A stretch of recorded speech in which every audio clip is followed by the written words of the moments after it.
Atenção! Vai começar agora uma teleaula de automação do curso profissionalizante. Este módulo tem um total de 20 aulas. Hoje você vai assistir a teleaula número 1. Bons estudos!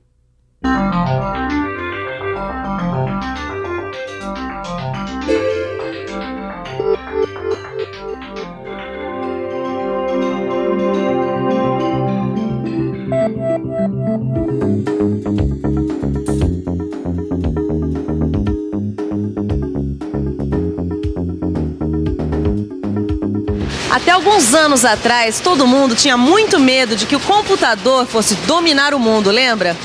Muitos filmes de ficção científica e até algumas novelas de TV colocavam o computador como uma máquina poderosa que ia substituir o homem em muitas tarefas. Até que esses filmes e essas novelas tinham alguma razão. Não que o computador tenha dominado o mundo, mas hoje em dia ele faz parte da vida do homem. E se você quer se profissionalizar e entrar de uma vez por todas no mundo da mecânica, é bom você estar preparado, porque a automação vai cada vez mais fazer parte da sua vida e do seu trabalho. A automação veio para ficar. E é por isso que de hoje em diante a gente vai começar a estudar aqui no Telecurso Profissionalizante uma matéria nova, chamada automação. Você vai aprender como é que os principais processos industriais são automatizados e o que é que a indústria e o trabalhador ganham com isso. Está pronto? Então vamos nessa, porque nesta primeira teleaula nós vamos fazer uma pequena introdução para você entrar de cabeça no mundo da automação.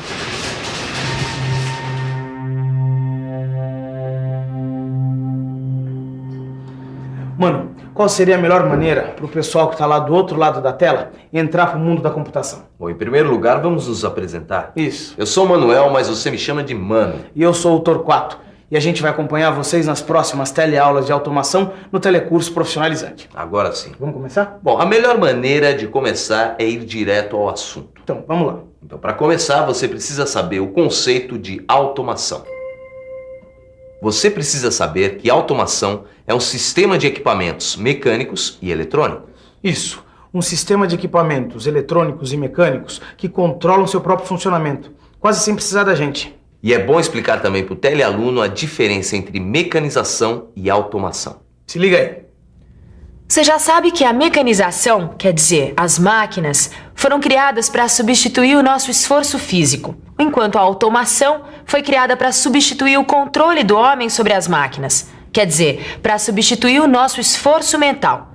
Bom, você sabe também que a cada dia que passa, mais máquinas assumem mais trabalhos que antes só o homem fazia. Mas e o homem? Como é que fica nessa história? Para você entender isso melhor, vale a pena abrir o arquivo e investigar a coisa pela raiz.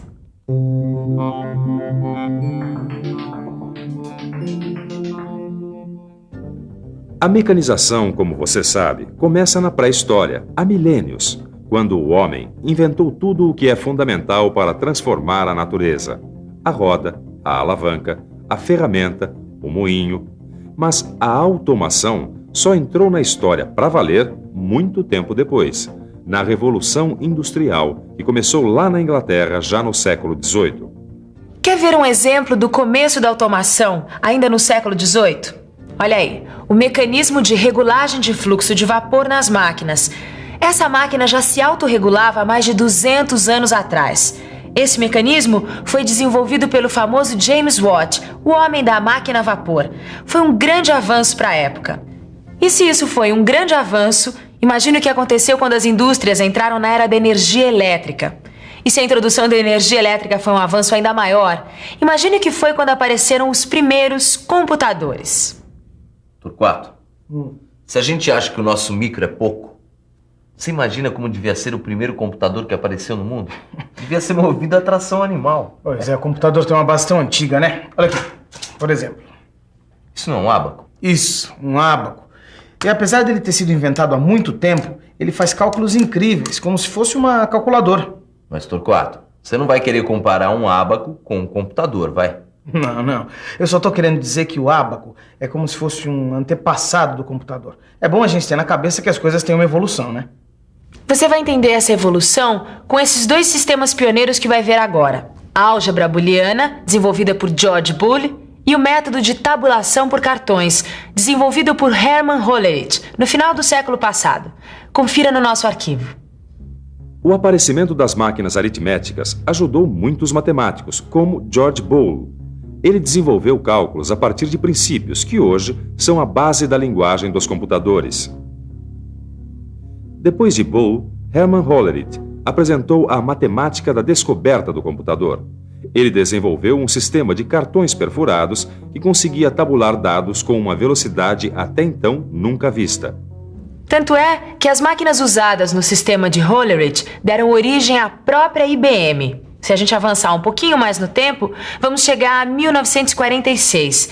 É o ano da criação do primeiro computador totalmente eletrônico. Esse computador se chamava ENIAC e ocupava um espaço de 180 metros quadrados. Quer dizer, tinha o tamanho de uma casa. O ENIAC, entre outras novidades, funcionava com válvulas eletrônicas e relés. Ele fazia até 5.000 cálculos aritméticos por segundo e foi o pioneiro da nova geração de computadores eletrônicos. Quando apareceu a segunda geração de computadores eletrônicos, a grande novidade foi esta aqui, o transistor. Os transistores não consumiam tanta energia e podiam ser até 100 vezes menores do que as velhas válvulas. Como você já deve estar imaginando, o desenvolvimento tecnológico dos transistores permitiu à indústria de computadores chegar à pastilha de silício, esta aqui, que é menor que 1 centímetro quadrado. Assim como aconteceu com essas pastilhas, é que apareceu o circuito integrado. E aí nós estamos muito mais próximos dos computadores de hoje em dia. Sem dúvida, porque o que faz a diferença mesmo em relação aos computadores mais antigos é o chip. Um chip faz 50 milhões de cálculos por segundo, em contrapartida do ENIAC, que era enorme, fazia apenas 300. Os nossos micros são um grande avanço. O bichinho aqui é uma máquina. Um dos primeiros serviços prestados pelos robôs foi na indústria automobilística nos Estados Unidos, ainda nos anos 50. Mas máquina mesmo são esses robôs, que fazem boa parte da montagem dos automóveis. E foi nos anos 50 também que apareceu a computação gráfica interativa. Pessoalmente, eu acho que um dos maiores avanços da automação foi abandonar o papel e projetar no computador, vendo na tela tudo que você precisa em 3 dimensões.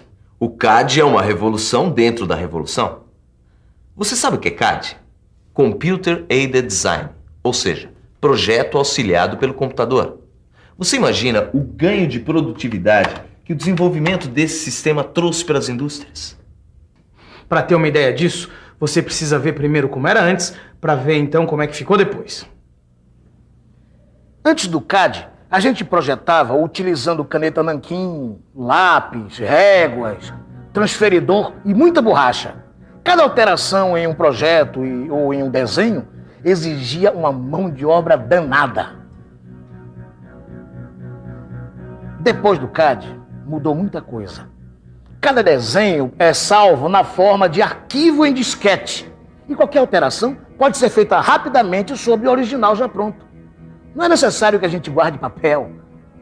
E uma vez que se for necessário uma cópia do projeto para análise, podemos imprimi-la rapidamente. E olha, a coisa não ficou só no CAD, hein?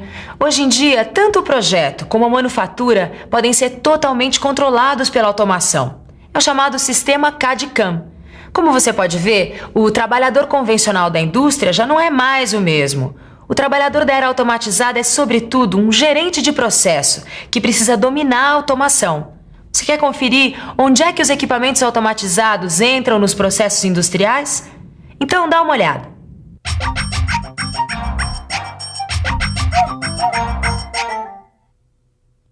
Nas indústrias modernas, a automação está em toda parte, incluindo o acionamento de motores, o sensoriamento de desempenho, velocidade e temperaturas, o controle de níveis, válvulas e fluxos, e os programas que contêm as informações do processo e comandam a interação entre os seus vários componentes.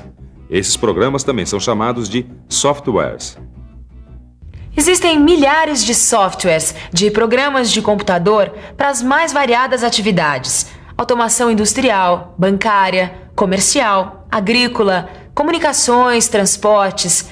Olha, repare, nas fábricas, nos bancos, nos supermercados, você vê computadores funcionando nos mais diversos sistemas. Para você ter uma ideia de como a coisa funciona, dá uma olhada nesse exemplo. Este aqui é um sistema automatizado para controlar o horário de entrada e saída dos funcionários nessa fábrica. Olha só como ele funciona. Aqui dentro tem um leitor óptico que fica ligado a um computador. Se eu quiser marcar meu horário de entrada nessa fábrica, eu preciso ter um cartão com código de barras, como este aqui. Aí eu tenho que passar o meu cartão neste leitor óptico, assim, ó. Aí o que acontece? Os dados do meu cartão são enviados para o computador. Ele me identifica e registra a minha entrada. Viu só? Essa é apenas mais uma das aplicações da automação no nosso dia a dia. Todo dia aparece uma aplicação nova para o computador, não é? É isso mesmo. Muitos produtos hoje em dia já têm sistemas automatizados. É carro, telefone, videocassete, robô industrial, caixas de banco, sinal de trânsito. É super legal. A vida fica muito mais fácil. Bom, mais fácil por um lado, né? Por outro lado, aumenta o desemprego ou então transfere empregos de um setor para outro. É por isso que o pessoal aí do outro lado da tela precisa estar preparado.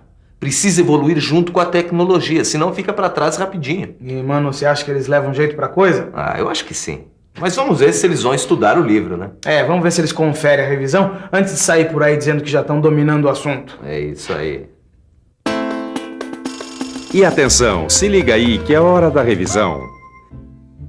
Na nossa primeira teleaula de automação, você viu muita coisa. Conheceu o conceito de automação. Viu como foi a sua evolução na história até chegar no ENIAC, o primeiro computador.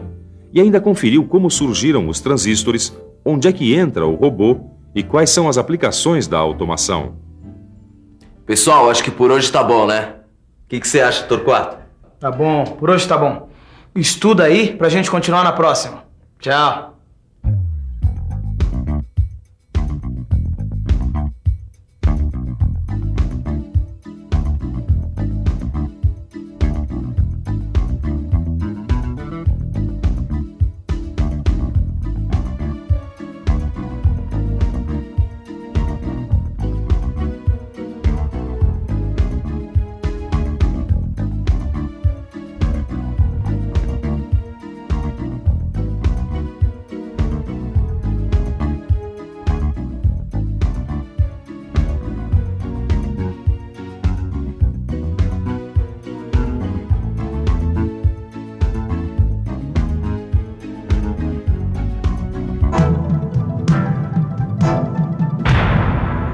Telecurso 2000, um programa de educação do Sistema Fiesp e da Fundação Roberto Marinho.